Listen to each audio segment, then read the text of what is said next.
In 1993, Flint, Darnell, Big Dreams Watkins felt invincible. Money moved fast. Fear followed faster. He thought the streets gave control, until one quiet mistake proved chaos was always waiting to collect everything he had left. Welcome to Failed Gangster. Flint, Michigan was breaking apart in the early 1990s. Factories closed, jobs vanished, streets filled the silence. For young men, patience felt useless. Darnell Watkins watched effort fail and shortcuts win. The streets didn't promise happiness, they promised speed, money without waiting, power without permission, chaos disguised as control. Darnell believed he could manage it, outsmart it, bend it, but the streets never reward confidence for long. They study ego, they wait, and when the moment comes, they turn every shortcut into a dead end, collecting payment with consequences no one escapes.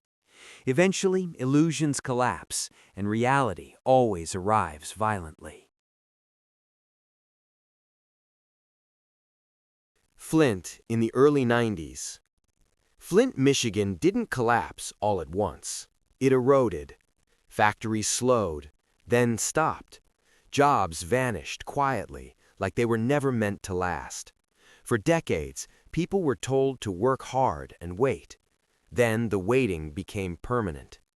By the early 1990s, Flint was full of empty buildings and unanswered questions. Whole blocks went silent. Homes were boarded up. Streetlights flickered over streets with nowhere to go. Adults who did everything right still lost. That mattered to kids watching. Darnell Watkins grew up seeing effort fail in real time. Men woke up early, came home tired, and still fell behind. Promises were made by systems that never showed up to explain themselves.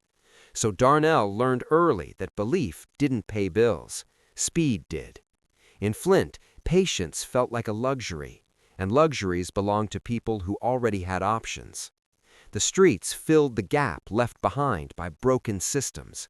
They didn't require resumes. They didn't ask for diplomas. They offered immediate results. Cash today, status tonight, consequences later. That last part was always whispered, never advertised. As a teenager, Darnell wasn't born reckless. He was observant. He watched who struggled and who survived, who had nothing and who always seemed to have something. He noticed fear traveled faster than respect and lasted longer. The men who moved with confidence weren't questioned. They weren't challenged. People stepped aside when they passed. To a young mind in a shrinking city, that looked like control. School talked about the future. The streets talked about now, and now was louder. Darnell didn't wake up one day wanting chaos. He wanted certainty. The problem was, certainty doesn't live on the streets. Only the illusion of it does. Flint taught him that waiting meant losing, that rules were flexible if you were bold enough, that survival favored the impatient. Those lessons felt true until they weren't. Every small choice nudged him closer, skipping steps, taking shortcuts, learning that fear could move people faster than trust. No one sat him down and explained the cost. The streets never do. They show you rewards first, consequences come later, and by the time they arrive, you're already invested. Darnell watched older guys disappear. Some went to prison, some vanished completely. But the streets had explanations ready. They were sloppy, they trusted the wrong people, they weren't smart enough. Those explanations were comforting. They suggested failure was optional. Darnell believed he'd be different. He didn't see warning signs, he saw case studies. Flint didn't offer many examples of slow success, but it offered endless proof of fast money. And fast money changes perspective. It narrows focus, shrinks time, turns tomorrow into a rumor. By the time Darnell stepped fully into the street economy, it felt logical, almost responsible.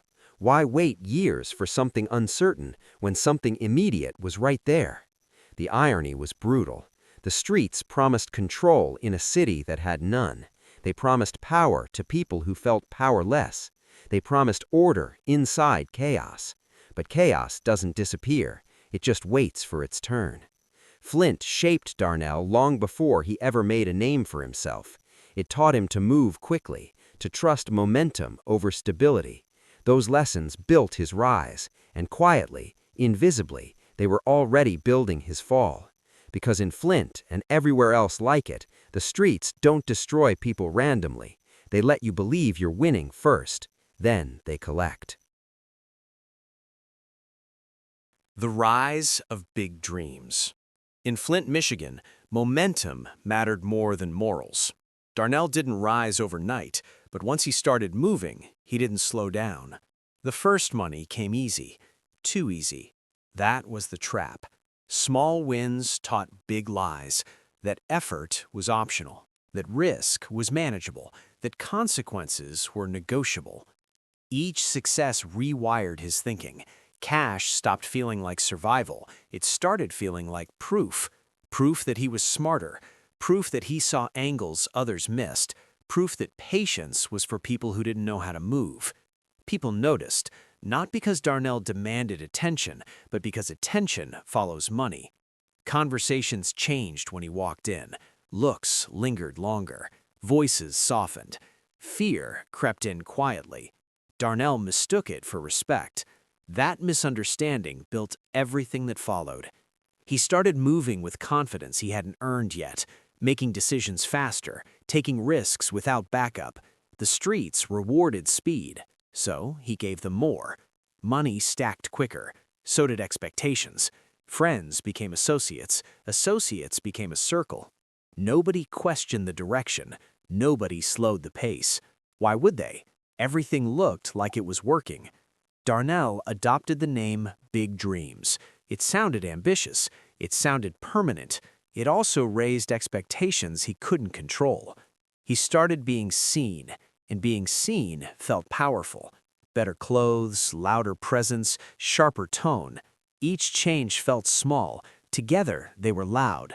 Visibility became the goal, not stability. That's how the streets hook you. They reward display, not discipline. Darnell learned that intimidation moved people faster than trust, so he leaned into it. Arguments ended quickly. Questions stopped being asked. That felt like control, but it wasn't. It was pressure building. With growth came sloppiness. Not in the beginning, later. At first, mistakes were hidden by momentum. A bad decision didn't hurt because another win followed. That pattern creates confidence without competence. Darnell stopped learning. He started assuming loyalty was permanent, assuming attention was harmless, assuming the streets were impressed. They weren't. They were patient. He ignored advice that didn't sound like praise. Warnings felt like doubt. Doubt felt like disrespect, so he brushed it off. He believed success meant safety. That was the lie. The louder his name got, the smaller his margin became. Every move created ripples. Every ripple attracted eyes. Some were curious, some were envious, some were waiting. But Darnell didn't see watchers, he saw an audience. That's the difference between power and performance. Power moves quietly, performance needs witnesses. The streets tolerate performance until it costs them. As his operation expanded, so did the pressure. More people involved, more conversations, more chances for mistakes. But Darnell felt protected by momentum. He'd been close to trouble before, and nothing happened. That bred a dangerous belief. If nothing happened yesterday, nothing will happen tomorrow. That logic works until it doesn't. Every success fed the same illusion. I'm in control. The truth was harsher.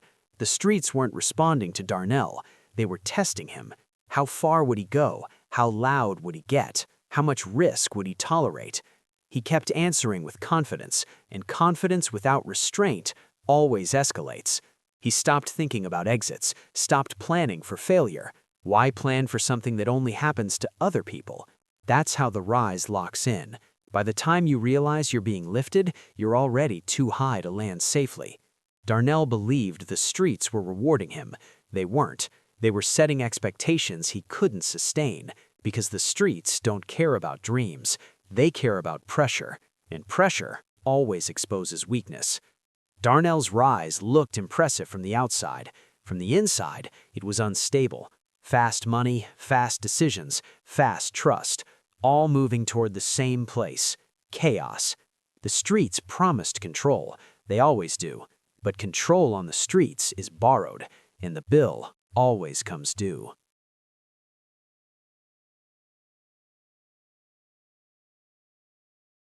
The setup. Pressure never announces itself. It watches. In Flint, Michigan, things didn't fall apart loudly for Darnell Watkins. They tightened. What once felt smooth now felt tense. Conversations shortened. Silences stretched. The streets were shifting around him. Darnell felt it, but misunderstood it. He thought the problem was jealousy, rivals, people wanting what he had. That assumption kept him moving forward instead of looking inward. Inside his circle, nerves were fraying. Fast money creates fast fear, and fear changes priorities. People started thinking less about loyalty and more about survival.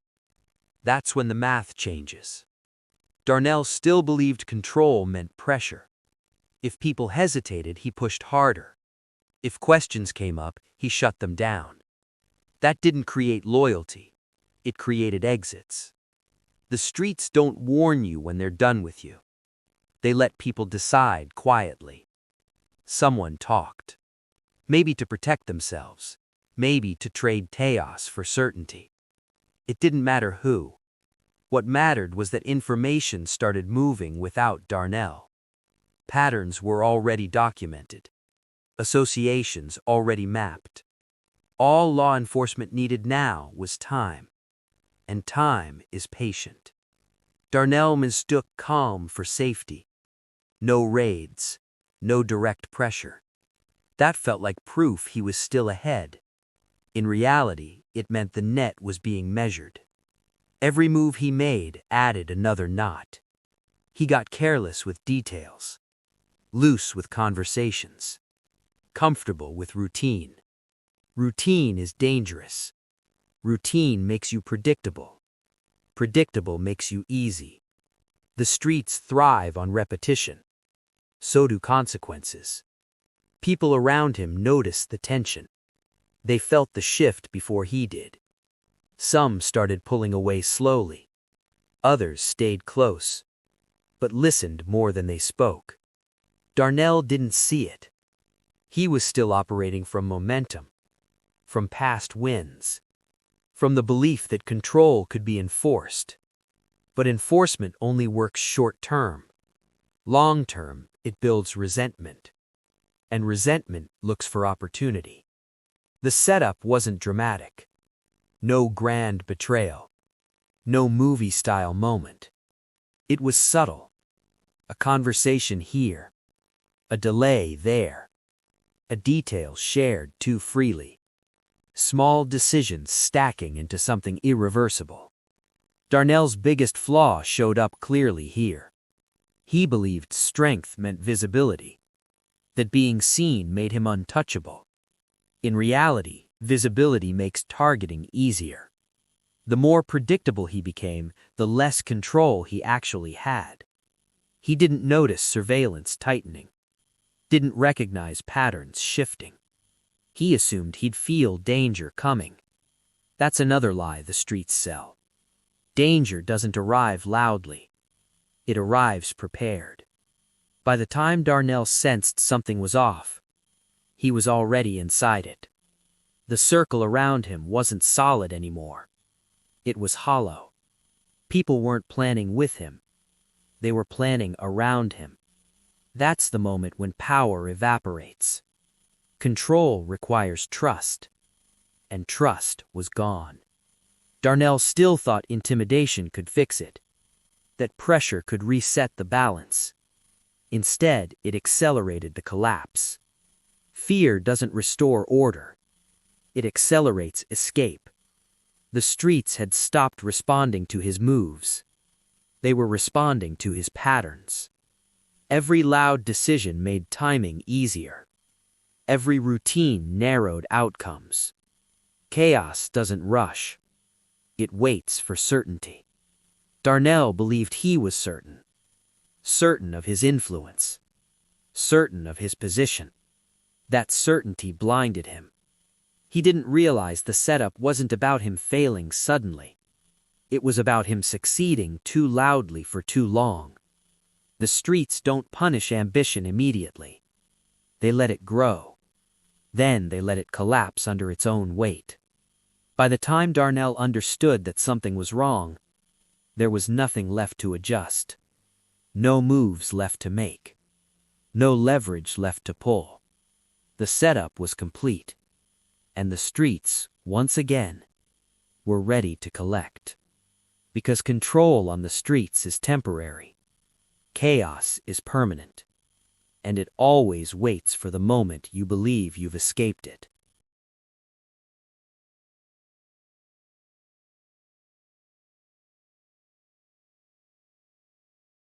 The Fall. The fall didn't come with drama. It came with certainty. In Flint, Michigan, everything Darnell thought he controlled stopped responding to him. There was no warning shot, no chance to talk his way out. One moment he was moving like always, confident, certain. The next, the movement stopped. Voices replaced silence. Authority replaced fear. Everything he relied on failed at once. The money didn't slow anything down. The name didn't carry weight. The reputation meant nothing. Fear doesn't work on consequences.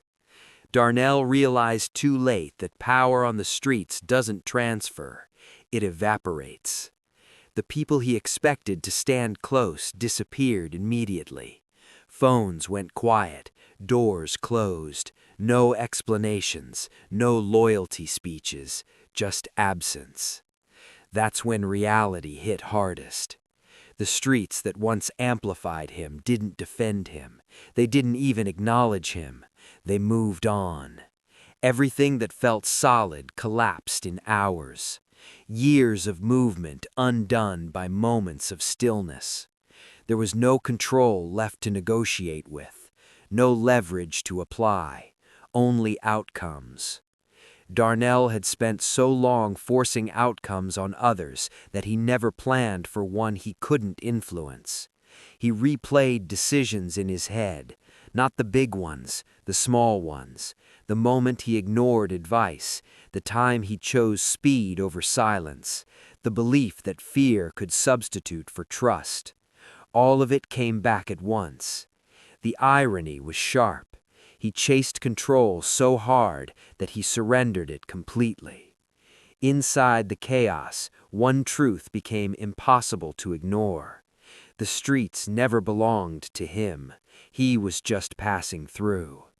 Every display of power he thought he owned was borrowed, and borrowed things get reclaimed. Darnell understood now what he couldn't see before. Being feared doesn't mean being protected. Being known doesn't mean being safe. Being loud doesn't mean being strong. It just means being exposed.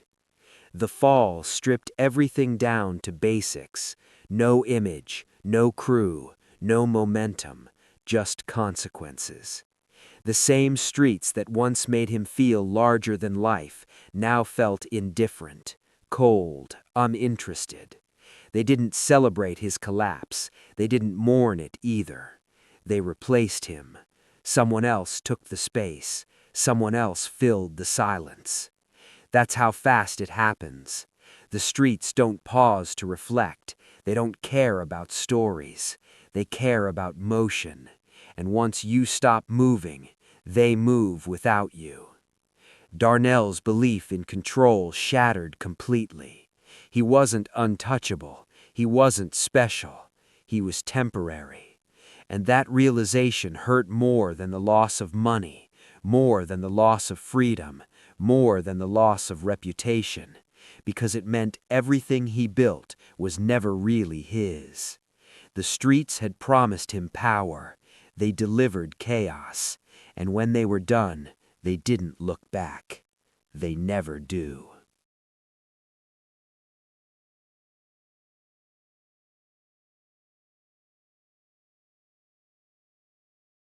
Lessons from the ruins. What broke Darnell Watkins wasn't failure. It was clarity. The noise was gone. The momentum was gone. So were the illusions. For the first time, there was nothing to manage, nothing to intimidate, nothing to outrun, just consequences. Darnell believed ambition made him different, that confidence created protection, that fear could substitute for structure. It couldn't. The streets don't test belief, they test patience, and patience was never part of his plan. Every shortcut he took had a cost attached, he just never paid it up front. The streets let him feel powerful, let him feel in control, let him feel ahead. That was the setup. Control on the streets is temporary by design. It exists just long enough to convince you it's real. Then it disappears. Darnell mistook motion for progress, visibility for safety, noise for strength. Those mistakes aren't unique, they're common. That's why the pattern repeats. The streets reward speed early, they punish it later. Quiet decisions would have saved him, restraint would have bought time, discipline would have reduced chaos. But discipline doesn't feel rewarding at first. Chaos does. That's why people choose it. The lesson is simple and unforgiving. The streets don't care how smart you are. They don't care how ambitious you feel. They care how predictable you become. Once Darnell's moves turned into patterns, the ending became inevitable. Not dramatic, not personal, just scheduled. The streets never attack emotion, they exploit routine. By the time he understood that, there was nothing left to adjust, no second chances, no do-overs, just reality settling in. Darnell didn't lose because he dreamed big. He lost because he believed the streets were a place where dreams could survive. They aren't. They offer control. They deliver chaos. Every time. And the moment you believe you've mastered them is the moment they remind you who was always in charge.